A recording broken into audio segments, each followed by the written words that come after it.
Depuis le début de l'année, les régulateurs financiers chinois ont introduit une série de politiques visant à ouvrir davantage le secteur. Il s'agit notamment d'optimiser les mécanismes d'entrée directe sur le marché via les dispositifs Bond Connect et Swap Connect. Les investisseurs étrangers détiennent désormais plus de 4 000 milliards de yuans en obligations, ce qui témoigne de la croissance constante de l'internationalisation du RMB.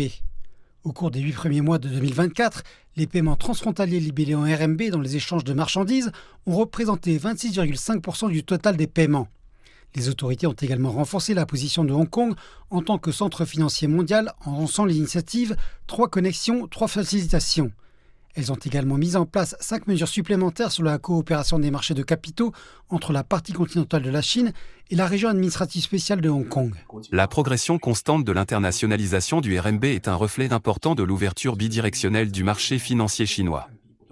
Alors que la part du RMB dans les règlements des échanges de marchandises continue d'augmenter, le statut international et l'influence du RMB se renforcent également progressivement.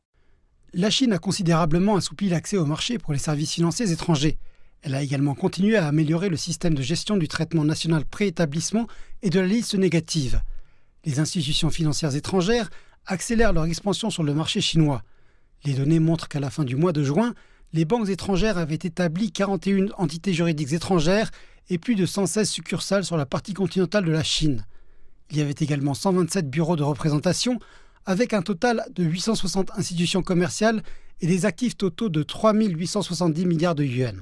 Les limites imposées aux participations étrangères dans les secteurs de la banque, des valeurs mobilières, de l'assurance, de la gestion de fonds et des contrats à terme ont été complètement supprimées, et les institutions financières étrangères accélèrent leur expansion sur le marché chinois.